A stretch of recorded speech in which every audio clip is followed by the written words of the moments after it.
உலகத்துல ரொம்ப பழமையான ஒரு நாகரிகம் அப்படின்னா எகிப்திய நாகரிகத்தை சொல்லலாம். உலகின் தாய் நாடு அப்படின்னு கூட எகிப்துக்கு ஒரு பேர் இருக்கு.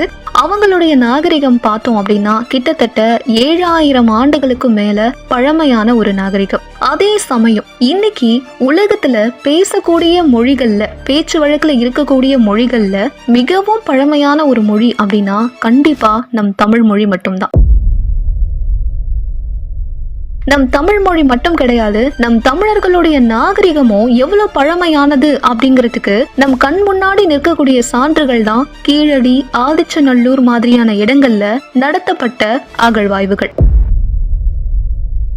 நம்ம தமிழ்நாட்டுல முதல்ல மனிதர்கள் சுமார் 2ல இருந்து 1.5 மில்லியன் ஆண்டுகளுக்கு முன்னாடியே வாழ்ந்திருக்கிறாங்க அப்படிங்கிறதுக்கான தொல்பொருள் சான்றுகளும் நம்ம கிட்ட ஏராளமா இருக்கு.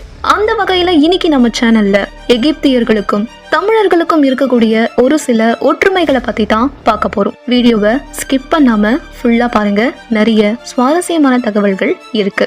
Welcome to team eagle.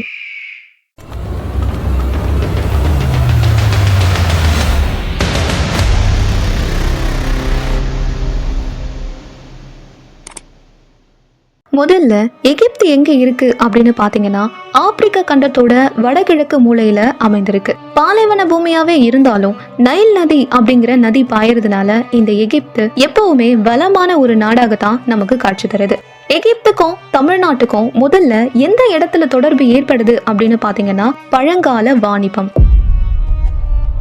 நம்ம தமிழர்கள் பழங்காலத்துல, அதுவும் குறிப்பா சங்க காலத்துல வாணிபத்துல கொடி கட்டி பறந்தாங்க அப்படின்னு சொல்லலாம். கடற்பயணம், அதுவும் அந்த கடற்வழி போக்குவரத்துல தமிழர்கள் தான் டாப்பா இருந்தாங்க. ராஜேந்திர சோழன் படையெடுத்து போயிட்டு வெற்றி கொண்டு வருவதற்கு முன்னாடியே தமிழர்கள் கடற்பயணத்திலையும் கப்பற்கலையிலும் சிறந்து விளங்கினாங்க. இதுக்கு நம்ம தமிழ்ல கிடைத்த பழமையான நூலான தொல்காப்பியத்திலேயே சான்றுகள் ஏராளமா இருக்கு. நம்ம சங்க காலத்துல மூவேந்தர்கள் ஆட்சி செய்து கொண்டிருந்த அந்த சமயத்துல சேரர்களுடைய புகழ்பெற்ற துறைமுகமா முசிறியும், பாண்டியர்களுடைய புகழ்பெற்ற துறைமுகமா கொற்கையும், சோழர்களுடைய புகழ்பெற்ற துறைமுகமா காவிரி பூம்பட்டினமும் விளங்குச்சு. அதுல பாண்டியர்களுடைய இந்த கொற்கை துறைமுகம் பாத்தீங்க அப்படின்னா முத்து குளிக்கிறதுக்கு ரொம்ப ஃபேமஸான ஒரு துறைமுகமா இருந்துச்சு. கொற்கை முத்து உலக புகழ்பெற்ற ஒரு முத்தா அந்த காலத்துல இருந்துச்சு. 1ஆம் நூற்றாண்டை சேர்ந்த இத்தாலி நாட்டின் பிலினி அப்படிங்கிற அறிஞரோட குறிப்புகள்ல எகிப்து நாட்டோட புகழ்பெற்ற அரசியான கிளியோபாட்ரா கொற்கை முத்த அணிந்ததா ஒரு செய்தி இருக்கு. அப்போ இந்த கொற்கையில இருக்கக்கூடிய முத்து எகிப்து வரைக்கும் எப்படி போச்சு? கண்டிப்பா கடல் வழி பயணமா நம்ம தமிழர்கள் அங்க போய் வாணிபம் செஞ்சிருக்கணும். அப்போ முத்து மட்டும் தான் அந்த காலத்துல புகழ் பெற்று விளங்குச்சா அப்படின்னா அது மட்டும் தான் கிடையாது. நம்ம தமிழ்ல இருக்கக்கூடிய 10 பாட்டு நூல்களான பட்டினப்பாலை, மதுரை காஞ்சி மாதிரியான நூல்கள்ல நம்ம தமிழ்நாட்டுல இருந்து பழங்காலத்துல என்னென்ன பொருட்கள் எல்லாம் ஏற்றுமதி ஆச்சு அப்படிங்கிறதுக்கான செய்திகள் நிறையவே இருக்கு. அதுல குறிப்பா ரத்தினம், முத்து, வைரம், மிளகு, கருங்காலி, கருமருது, தேக்கு, சந்தனம், வெண்துகில், அரிசி, ஏலக்காய், லவங்கப்பட்ட, இஞ்சி, இது எல்லாமே நம்ம தமிழ்நாட்டுல இருந்து கடல் வழி மார்க்கமா பிற நாடுகளுக்கு ஏற்றுமதி ஆகியிருக்கு. அதே சமயம் இறக்குமதி ஆனது சீனத்து பட்டு மற்றும் கண்ணாடி மாதிரியான பொருட்கள். முக்கியமா யவனர்கள் இந்த மிளக விரும்பி வாங்கியிருக்கிறாங்க. யவனர்கள்னா யாரு? கிரேக்கர்கள் மற்றும் ரோமானியர்களை தான் நம்ம தமிழர்கள் யவனர்கள்னு அழைத்தாங்க. இந்த யவனர்கள் முசிறி துறைமுகத்துக்கு வந்து மிளக ரொம்ப விருப்பப்பட்டு வாங்கியிருக்கிறாங்க. அதனால மிளகுக்கு யவன பிரியா அப்படிங்கிற பேரும் வந்துச்சு. இன்னைக்கு இருக்கக்கூடிய பிசினஸ்ல நாம எப்படி ஒரு கம்பெனிக்கும் இன்னொரு கம்பெனிக்கும் கான்ட்ராக்ட் மாதிரி வச்சு சைன் பண்ணிக்கிறோமோ, இதே மாதிரி கிபி 150ஆம் ஆண்டு அளவிலேயே ஒரு ஃபேமஸான கான்ட்ராக்ட் சைன் ஆச்சு. யாருக்கும் அப்படின்னு பாத்தீங்கன்னா நம்ம முசிறி துறைமுகத்துல இருந்த தமிழ் வணிகன் ஒருவனுக்கும் எகிப்துல இருக்கக்கூடிய அலெக்சாண்ட்ரியா நகரத்துல வாழ்ந்த கிரேக்க வணிகன் ஒருவனுக்கும் இடையில சைன் ஆன கான்ட்ராக்ட் தான் அது. அதுக்கு பேரு முசிறி அலெக்சாண்ட்ரியா ஒப்பந்தம். அந்த முசிறி அலெக்சாண்ட்ரியா கான்ட்ராக்ட் படி நம்ம தமிழ் வணிகன் ஒருவன் கப்பல்ல ஒரு முறை கொண்டு சென்ற வணிக பொருள்களுடைய மதிப்பீடு 2,94,84,000 கிராம் வெள்ளியின் எடைக்கு ஈடானது என்பது குறிப்பிடத்தகுந்த ஒண்ணு.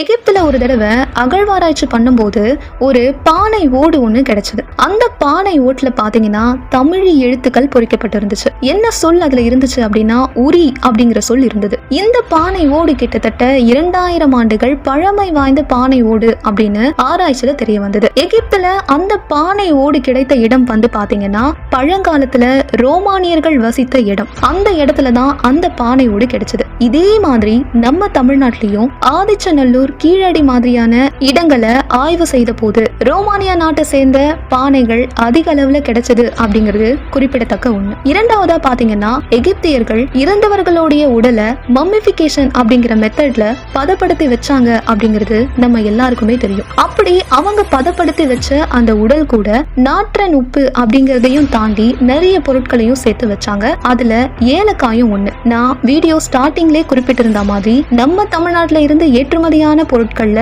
ஏலக்காய், லவங்கப்பட்டை மாதிரியான வாசனை பொருட்களும் ஒன்று. அப்போ எகிப்தியர்கள் பதப்படுத்துறதுக்கு ஏலக்காய கண்டிப்பா நம்ம தமிழகத்துல இருந்துதான் வாங்கியிருக்கணும். இதே மாதிரி நம்ம தமிழ்நாட்டிலையும் முதுமக்கள் தாழிகள் அப்படிங்கிற ஒரு கான்செப்ட் இருந்துச்சு. அதாவது இறந்தவர்களுடைய உடலை ஒரு பெரிய பானைக்குள்ள போட்டு மூடி புதைச்சு வச்சாங்க. இந்த வழக்கம் நம்ம தமிழர்கள் கிட்டயும் இருந்துச்சு. எகிப்தியர்களுடைய பழக்கமும் சரி, நம்ம தமிழர்களுடைய பழக்கமும் சரி, ஆல்மோஸ்ட் சேமா இருக்கிறத இதுல நாம தெரிஞ்சுக்க முடியும். நம்ம ஊரான ஆதிச்சநல்லூர்ல அகழ்வாராய்ச்சி மேற்கொண்ட போது கூட ஈமத்தாழிகள் அப்படின்னு சொல்லக்கூடிய இந்த முதுமக்கள் தாழிகள் அதிக அளவுல கண்டுபிடிக்கப்பட்டுச்சு. எகிப்திலையும் இந்த ஈமத்தாழிகள் கிடைச்சது. ஆல்மோஸ்ட் எகிப்துல கிடைச்ச இந்த தாழிகளுக்கும் ஆதிச்சநல்லூர்ல கிடைச்ச இந்த தாழிகளுக்கும் நிறையவே ஒற்றுமை இருந்துச்சு. பிரிட்டன் நாட்டை சேர்ந்த கிறிஸ் மார்கன் அப்படிங்கிற ஆய்வாளர் ஆக்ஸ்போர்ட் யூனிவர்சிட்டியில ஆராய்ச்சி படிப்பு படிச்சுட்டு இருந்தாரு. அதே சமயத்துல அவர் ஒரு ஆராய்ச்சியும் மேற்கொண்டிருந்தாரு. அது என்ன ஆராய்ச்சி அப்படின்னு பாத்தீங்கன்னா எகிப்திய கடவுளுக்கும் இந்திய கடவுளுக்கும் இருக்கக்கூடிய ஒற்றுமையை பத்தின ஆராய்ச்சி தான் அது. இந்த ஆராய்ச்சியோட முடிவுல ஐசிஸ் எகிப்திய மற்றும் இந்திய கடவுள் அப்படின்னு ஒரு புத்தகத்தையும் அவர் வெளியிட்டிருந்தாரு. இதுல கிறிஸ் மார்கன் அவர்கள் சொல்ல வர விஷயம் என்ன அப்படின்னா, நம்ம இளங்கோவடிகள் எழுதிய சிலப்பதிகாரத்தின் நாயகியா இருந்த கண்ணகி தெய்வத்துக்கும் எகிப்திய நாட்டோட பெண் தெய்வமான ஐசிஸ்க்கும் நிறைய ஒற்றுமைகள் இருக்கு அப்படிங்கிறது தான் அவரு இந்த புத்தகத்துல சொல்லியிருக்கிறது. எகிப்திய புராணப்படி பாத்தீங்கன்னா ஐசிஸ் அப்படிங்கிறவங்க எகிப்திய மக்களால வழிபடக்கூடிய பெண் தெய்வம். ஐசிஸோட கணவர் வந்து ஒசைரஸ். இந்த ஒசைரஸ்க்கு செத் அப்படிங்கிற ஒரு சகோதரன் இருந்தாரு. செத் வந்து பொறாமையின் காரணமா ஒசைரஸ பல துண்டுகளா வெட்டி நைல் நதிக்கரையில எரிஞ்சிருப்பாரு. இதனால வேதனை அடைந்த ஐசிஸ் தனது கணவனுடைய துண்டுகள் எல்லாத்தையும் ஒன்றா சேர்த்து கணவனுக்கு மீண்டும் உயிர் கொடுத்திருப்பாங்க. அதுக்கப்புறமா ஒசைரஸுக்கும் ஐசிஸ்க்கும் ஒரு மகன் பிறந்திருப்பாங்க. இதுதான் எகிப்திய புராணம் சொல்லக்கூடிய செய்தி. இப்போ அப்படியே நம்ம தமிழ்ல இளங்கோவடிகள் அவர்கள் கிபி 2ஆம் நூற்றாண்டுல எழுதின தமிழின் முதல் காப்பியமான சிலப்பதிகார கதைக்கு வாங்க. கொலைகளப்பட்ட பாண்டிய மன்னனால கொலைகளப்பட்ட தன் கணவனுக்காக நீதி கேட்ட கண்ணகியின் கதை நம்ம எல்லாருக்குமே தெரிஞ்சிருக்கும். அதன் பிறகு தனது வெட்டப்பட்ட கணவனின் உடல் பாகங்களை இணைத்து கண்ணகி உயிர் கொடுத்ததா ஒரு வாய்மொழி செய்தி இன்னைக்கும் தமிழக மக்கள் கிட்ட ஒரு சில பகுதிகளில் வசிக்கக்கூடிய தமிழக மக்களால வாய்மொழி செய்தியா அது இருந்துட்டு வருது அப்படின்னு சொல்றாரு. இதுல இருந்து எகிப்தியர்களுக்கும் தமிழர்களுக்கும் ஒரு ஒற்றுமை இருக்கு அப்படிங்கறத நம்மளால புரிஞ்சுக்க முடியும். நம்ம தமிழர்களுடைய திருநாள் அப்படின்னு சொல்லிட்டு எந்த பண்டிகையை நம்ம சொல்லுவோம்? பொங்கல் பண்டிகையை சொல்லுவோம். பொங்கல் பண்டிகையோட மெயின் கான்செப்ட் என்ன? வேளாண்மைக்கு உதவி செய்த சூரிய கடவுளுக்கு நன்றி தெரிவிக்கக்கூடிய ஒரு நாளாக தான் நாம பொங்கல் பண்டிகையை கொண்டாடுவோம் இல்லையா? இதே மாதிரி சூரிய கடவுளை வணங்கக்கூடிய பழக்கம் எகிப்திலையும் இருக்கு. அந்த சூரிய கடவுளுக்கு ரா அப்படிங்கிற பேரு இருக்கு. இன்னைக்குமே எகிப்தியர்கள் வந்து அந்த கடவுளை வழிபட்டுட்டு தான் வராங்க. பழங்கால தமிழர்கள் பெரும்பாலும் இயற்கையே வந்து தெய்வமா கருதி வழிபட்டாங்க. அதே மாதிரி இயற்கையை தெய்வமா வழிபடக்கூடிய பழக்கமும் எகிப்தியர்கள் கிட்ட இருக்கு.